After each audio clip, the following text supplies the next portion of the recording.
Hello and welcome everyone to the fourth event in the AGU Biogeosciences section series on fieldwork safety and inclusion. And I still have a few more people joining, so we'll just give it one more minute. I think maybe we're caught up. All right. Kind of a smaller group today. Okay. Yeah, so welcome. And today's event will be sort of a mini workshop or starter workshop on using a new resource that the AmeriFlux network has been developing. And to tell you about it and to help lead the workshop, there are, I think, 6 people here today, but they will be led by Christine Buchner, who will introduce what we're going to do. So Christine, I'll turn it over to you. Thank you. Thanks everyone for joining. Just one other announcement. Event number 5 will be in July and led by Colleen Iverson and Bob Bolton, and that will be tabletop exercises for field safety. And I've done them, they're fantastic. So keep your eye out for events coming in July. You can look at the AGU Biogeosciences section homepage on the Connect page. I'll put the link in the chat. Thank you. All right, thanks very much, Margaret. Thanks everyone for joining this workshop. Let's see if the slides can move. Yes, so this workshop was developed by the AmeriFlux Diversity, Equity, and Inclusion Committee, and I want to make sure to acknowledge the people on this slide who have been helping put together what we do the next 90 minutes, and also want to remember to give a shout out to the group of Chris Goff at Virginia Commonwealth University, who put together some conversation starters, some fun videos that we will get to in a moment. For those who aren't completely familiar with AmeriFlux, so the AmeriFlux network has been around for a quarter century now, and it's grown to over 500 sites, field sites in all ecosystems in the Americas. That collect eddy covariance flux data and that form this network. And since 2012, they've been supported by the AmeriFlux Management Project, which has its home at Berkeley National Lab. And we provide technical support to those network sites, help them get the best quality data they can, and then they share those data with us. We can perform QA/QC on the data sets and then host them as a repository that is freely accessible to anyone in the scientific community, or people who need it for teaching or really anything. Yeah, so that's AmeriFlux in a nutshell. And then this might not be news to you if you've been to previous installments, but what's the reason that we are looking at fieldwork? Fieldwork can be a time where you face very big physical challenges, very long days, taxing tasks, or you also can run into situations that take a mental toll, that you are away from your support system. And so those two things really taken together mean that fieldwork comes with its own challenges. And it's been shown in many, many surveys that if you interview scholars about discriminating, marginalizing experiences during fieldwork, those are reported in higher numbers by women, by minorities, by LGBTQ+ and disabled scholars. And so for geoscience, where fieldwork is such an important component of a lot of projects, it comes to mind, if you are thinking about diversity and inclusion, that you really do want to make sure that your fieldwork work environment is one that works for everyone in your team. And so that's why our DEI committee has been putting together this workshop. And so the plan is to watch our conversation starters after this intro, and to hopefully equip you with some useful concepts, maybe some perspectives that you haven't considered that can help you to interpret what's happening in those scenes. And then we want to go into breakout discussions. Those will not be recorded, to sort of evaluate and analyze what's happening and what could be done better in these very common scenarios. And then we're going to go over the AmeriFlux resource for inclusive and safe fieldwork, which is really a topical reference combined with a template for checklists that we hope any group can take, customize to structure and document their planning for fieldwork safety and inclusiveness. And after you've had a short time to look at this resource yourself, we want to break it out again into small groups and start with that customization and look, talk specifics about adapting this resource for you. So we have several goals today. A big one is awareness and reflection, specifically to get into the habit of looking at something that looks like a physical safety challenge on the surface and recognize that it's often also a psychological safety hazard at the same time. And these are just two sides of the same coin very often. We want to give you steps to action. We hope everyone comes away with a concrete idea that they can take into their field to improve the work environment. And then we also want to give just that motivation and that boost to apply the persistence and the striving for excellence that's part of how we do research, to also apply that to thinking about how we do our work together, because that's really what it takes. It takes that persistence and that, wanting to improve. And what we are not providing in these next 90 minutes is a full hazard assessment or a replacement for your safety training. Specifically, we will probably gloss over a little bit some physical safety hazards, because they are very broad, they're very different in every fieldwork environment. And we will focus a little bit more on those group dynamics and those interpersonal fine details that are a common challenge in fieldwork environments. And of course, this is also not a replacement for talking to some experts for your specific challenges and talking to your stakeholders, which should include your team members, to figure out what works for your specific circumstances. So I'm going to hand it over to Alex. Hello, everyone. My name is Alex Wallach. I'm one of the AmeriFlux-DEI committee members working on this field safety project. For this next bit, as Christine's already mentioned, we're going to watch 3 sort of 1 to 2 minute short clips that were acted out by the Golf Lab. Here, all the members would like to acknowledge who played very, very good roles, because that's the main thing that we're going to be looking at. So these scenes are reenacted interactions within a lab and a field setting. So this field setting is a bit more tailored towards the AmeriFlux community and involves sort of industrial climbing, because we use a lot of towers in our flux measurements. But you can really just focus on the social interactions and apply those to any kind of field setting. Before we watch the clips, Jeff is going to introduce a couple of sort of keywords to help us with our discussion and with our language. And then we're going to really go into these 40-minute breakout sessions, which are again not recorded. And the key point of this part really is to get you all talking to each other. So that's why also we're having breakout sessions. So we have smaller groups where people can really sort of open up, be honest, really discuss some quite difficult topics with each other, but in a very sort of safe and honest environment. So I hope you will all participate in that. And first we'll watch these short clips back to back. Okay, I realized I need to share the sound, of course. Okay, let's see.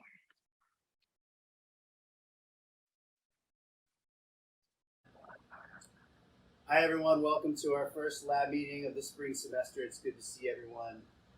My name is Dr. McClamrock. I am the lab PI, and I see some new faces, so I think we should do some introductions to start. Who'd like to begin? Sure, yeah, I can start. Hi everyone, my name is Kevin. I'm a third-year PhD student in this lab. I'm working on the Flux Tower project. My research basically uses different types of data that we collect from that tower to characterize the principal drivers of fluxes at our site. And I can pass it off from there. I'm Miranda. I'm also working on the tower project.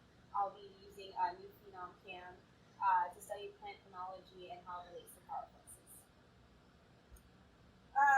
yeah, I guess I can go. I'm Christine. I'm an undergrad volunteer in the lab, and I'm a biology major, but I've been on the pre-med track, so those are more the classes I've taken, and I don't really know a lot about like carbon cycling or like flux towers. So yeah, if anybody could explain what a flux tower is, that would be super helpful. Oh, that's a good point. Not everyone is familiar with flux towers. Does someone want to explain the concept? Gosh, another pre-med student, huh? I guess I can do it.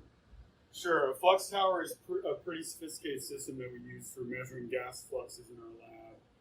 Basically, by measuring the system's productivity and potential to sequester carbon, we can better understand how the ecosystem functions. Really, though, if you have no idea about basic carbon cycle science, you should start by taking a class. I can also loan you this, but you're not going to be much help around here until you learn the basics. Oh, okay. Yeah, sorry about that. Like I said, I'm new, so I'm just not coming in with a lot of background info, but yeah, I'll check this out. Thanks. All right, let's move on to the final introduction here. Hey everyone, I'm Sarah. I also don't really do anything with the flux tower. My research focuses more on below ground carbon cycling. So it's nice to meet you, Christine.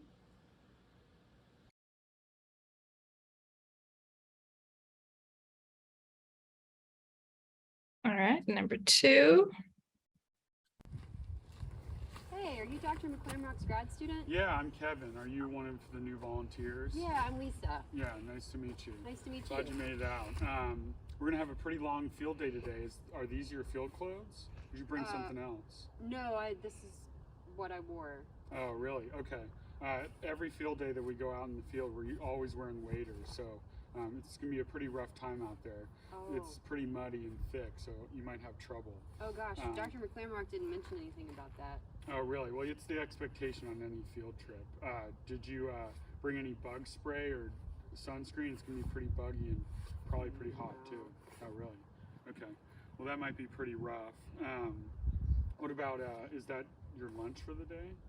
Yeah, I didn't know how long we were going to be out here, but I figured just a couple hours. Well, no, it's 8:50 now, and we're gonna go until 5, and we might have a lunch break around noon. But yeah, it's a full work day, and we'll be out at the site. So Okay. yeah, that's gonna be a little bit rough.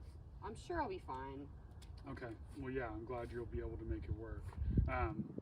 Yeah. Is there a bathroom I could use before we go? No, but there's the forest.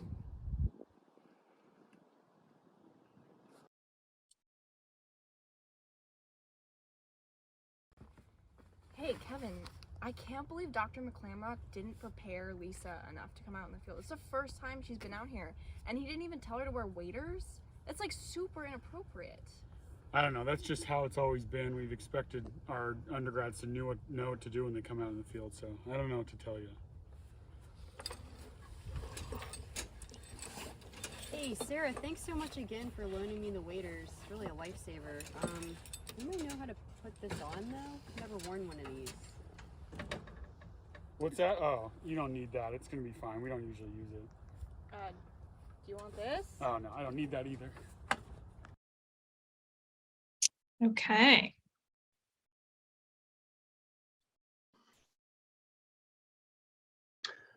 All right, can you see the slides? Okay, then it's Jeff's turn. Cool. Thank you, Christine. Thank you, Alex. Sure. So I just wanted to kind of run through some terminology today that we talked about. So we just kind of walk through these. So first, talking about intersectionality and positionality. So when we think of intersectionality, it's more like the interconnected nature of social categorizations. This would include race, class, gender, some other attributes. These identities are overlapping often and can create interdependent systems of discrimination or disadvantage for individuals when not really fully considered. Another one we use is positionality. You can think of this as how identity affects the lens through which we see the world. Examples could include, again, gender, race, class, or even nationality, and other identities which can affect assumptions or reactions to people and events around us. You also want to think about privilege and what privilege really means. And we can kind of define this as a set of benefits given to people who fit into really specific social groups.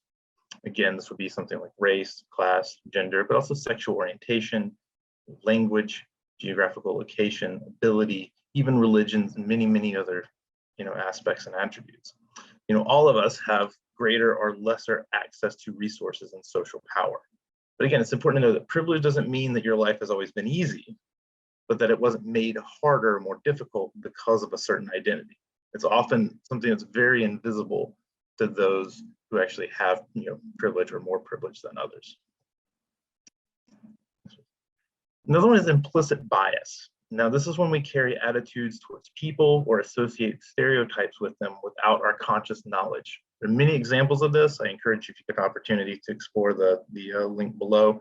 But just a couple of examples of this include like perception bias. This is when we judge or treat others based on often inaccurate or overly simplistic stereotypes and assumptions about the group that they belong in. This may involve biases such as gender, age, or appearance. Another could be affinity or similarity bias. This is the tendency to favor people who share similar interests, backgrounds, and experiences. Ageism refers to stereotyping or discriminating against others based on their age. Many times this is often reported as affecting older team members. Anchor bias occurs when we overly rely on the first piece of information we receive as an anchor to base our decision-making upon. This kind of makes us see things from a narrow perspective and kind of limits us. There's also overconfidence bias, which is a tendency for people to think that they have certain abilities and skills that are more inflated or more developed than they actually may be. And then there's name bias, the tendency to prefer certain names over others. This one often manifests with more typically Anglo-sounding names. So these are kind of things to kind of all consider. And again, these are just a few examples.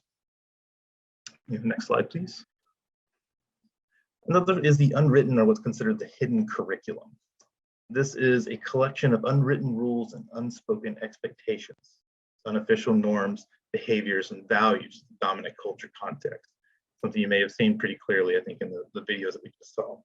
Now, these assumptions and expectations, they're not formally communicated, established, or conveyed, but they stipulate the quote-unquote right way to think, to look, how to succeed in school and work or any other location.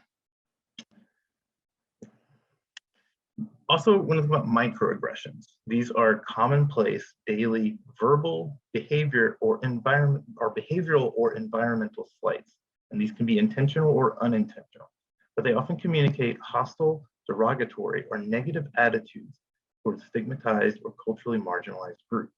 Now, this is a full term. It's not always micro, but it's more of like a spectrum between like a really small slight to something that's just kind of outright rude. And again, these tend to be directed at members of marginalized groups. These interactions will add up, right? It's the straw that breaks the camel's back kind of thing, or death by 1,000 cuts. But these are it creates a psychological load. It ends up binding people's attention and drawing away from what needs to be done, or again, just kind of affecting their overall well-being. But not all people contribute to the best of their abilities under these types of circumstances and under this duress.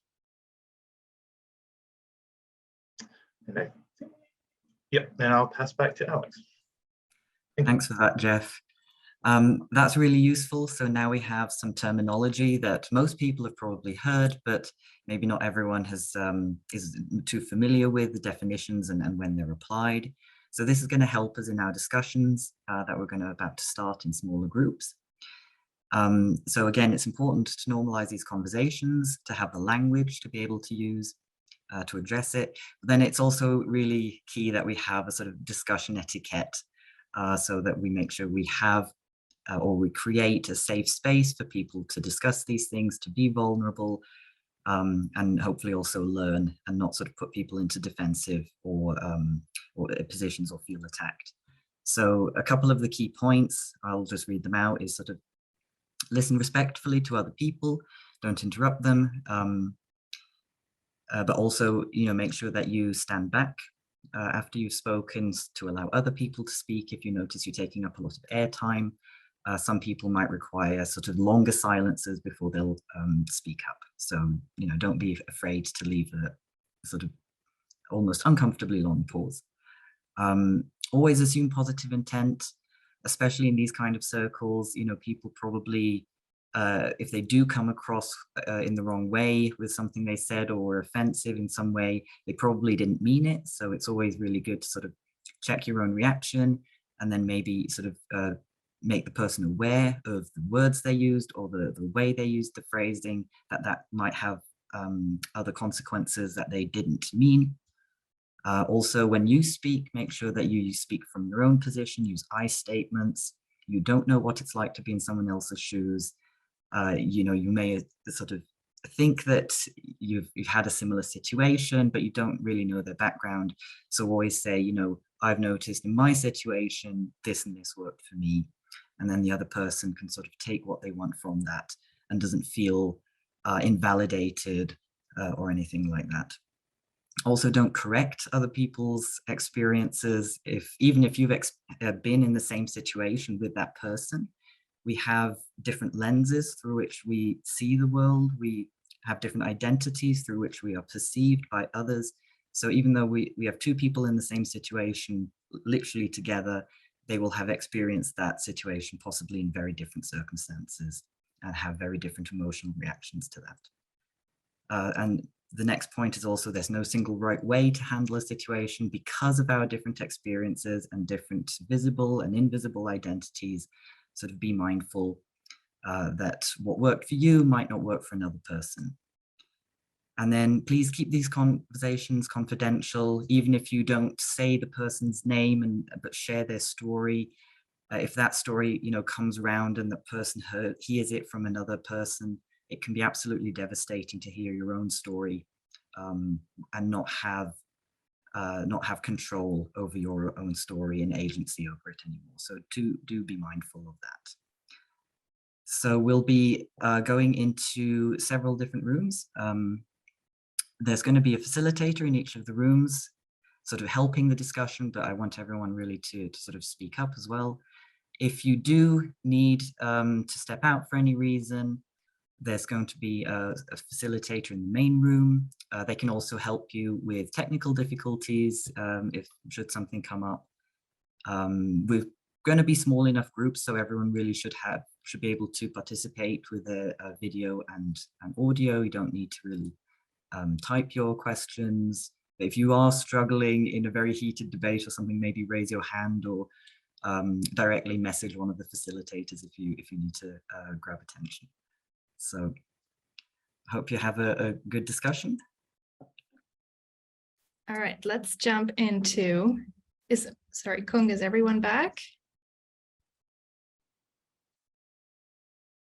Okay, then let's waste no time and talk about the AmeriFlux resource for inclusive and safe fieldwork. The way we approached coming up with this document was with the recognition that the AmeriFlux network has members from lots of different countries, different institutions, and therefore they have very different backgrounds that they bring into this, and they might have different institutional cultures, resources available or guidance available for inclusive and safe fieldwork. And so we've tried to create a resource that can be very versatile and kind of get people from whatever their starting point is, and just appreciate them for doing the work, just like I appreciate all of you for showing up to this workshop and being ready to talk about this topic. And the way we provided this is as a Google slide deck that is available on our website, and anyone can access it and make a copy or download it as PowerPoint, and whatever floats your boat. And we start with a quick motivation for why this is important. And then we have two slides that are a super dense bullet list of topics that we think should be considered and resources and literature on these topics. And then we have 3 checklist templates. So we have a checklist for before you go, things you need to communicate or plan. We have a checklist for information in the field. And then we have one for after your trip. And we are thinking about these as templates that people can make a copy of and really adapt to their fieldwork environment. And then we also have some more general resources that we pulled a lot from. And then we have an appendix with some examples. So we have those checklists filled out as an example for what it could look like for a real site or for a real team. We also have a more detailed template for a field safety planner. And then we have a code of conduct that was shared by a professor at UC Berkeley that focuses more on the behavioral side, and that we thought is just really phrased very well, and could be a good example. So I'm going to go over those main topics that we think anyone thinking about safe and inclusive fieldwork should hit. And so it starts with declaring that the top priority is that all team members go home healthy and safely at the end of the field work. And then whatever your specific context, the second priority could be research, or it could be teaching, or it could be something else, just as long as your first priority is that no one gets hurt. And then we also put pretty high up on position number 3, a reminder that the field site is a workplace, which often gets forgotten, and that, you know, it's good to remember to behave professionally, and that all those trainings that you've had at your institution and the code of conduct that might apply still is valid when you get in the truck and drive to the field. We have, so there are some resources about cultivating a culture of respect, and to really keep in mind different people contribute different things. And even though the new intern might not know everything about flux towers, they still have something to contribute, and to value that and to respect that creates a better group culture, and to pay some attention to some specific pitfalls on psychological safety, especially in fieldwork. Sometimes there are this culture of being very tough or viewing it as a rite of passage that can create some difficult situations.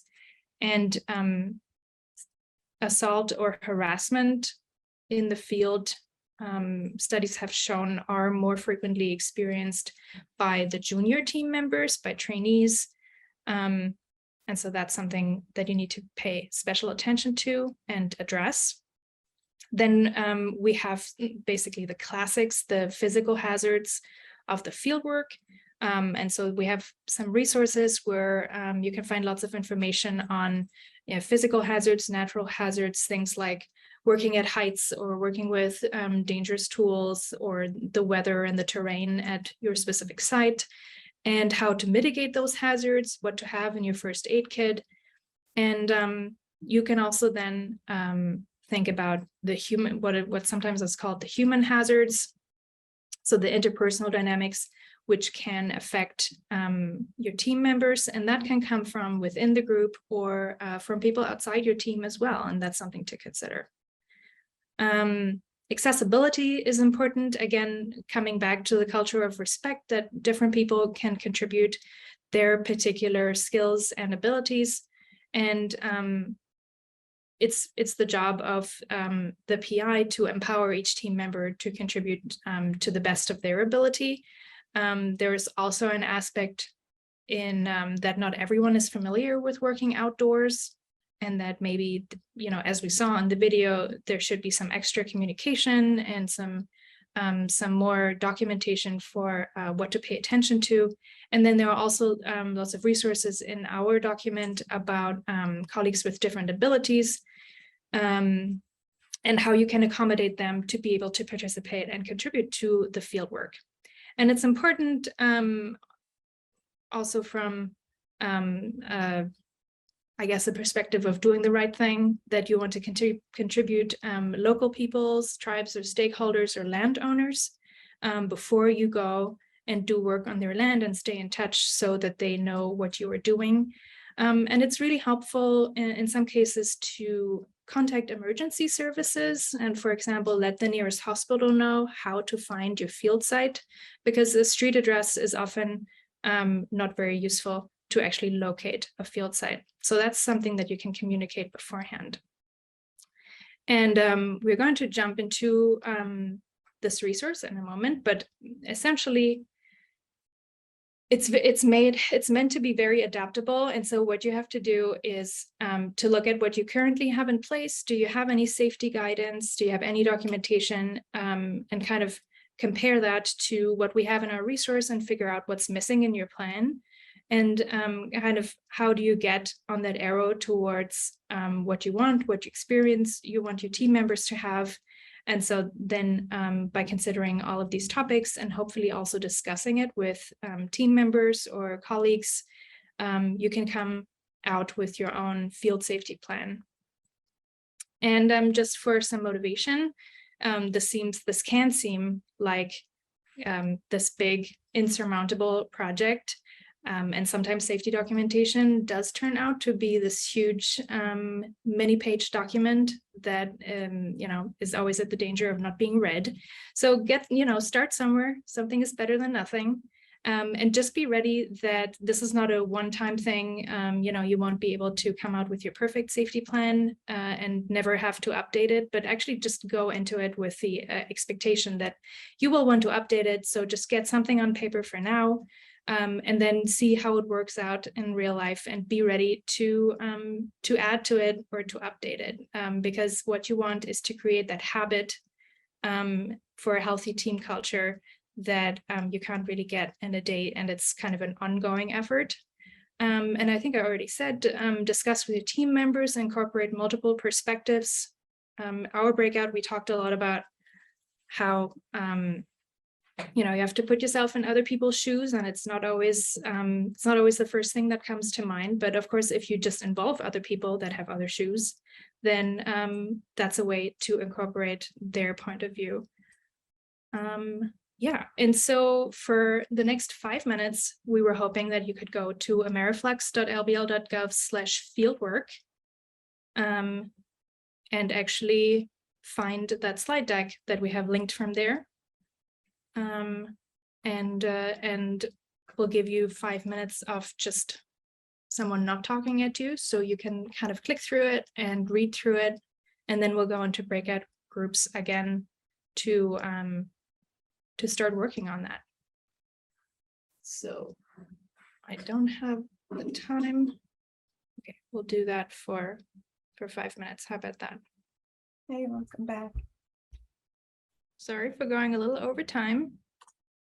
But thanks so much, everyone, for sticking with us. And if you have 1 more minute, there's a link in the chat for you to share any takeaway and maybe any impression or concrete steps you want to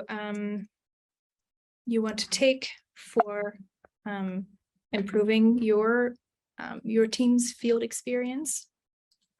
If you have that, please put that in the poll. And if you have, if you want to speak up or have another question for the group as a whole, Margaret has her hand raised. I do. Just I'm encouraging you to put in the chat a Google Doc, and you could download this and then use this document to work with the resource that we were just talking about. Yeah, I just put the link in the chat so you can access the document. All right, well, let me show you what we have so far. Yeah, thanks very much for joining this workshop. Sorry again for going a little bit over, but it will be an ongoing project, I'm sure, to improve safety and inclusiveness in everyone's fieldwork. Oh yeah, thanks for the tip for the Garmin. We just started using that in our team. And then again, you have to do some planning and develop some procedure for when people should be checking in and letting everyone know their status, and kind of create that habit to communicate, really communication.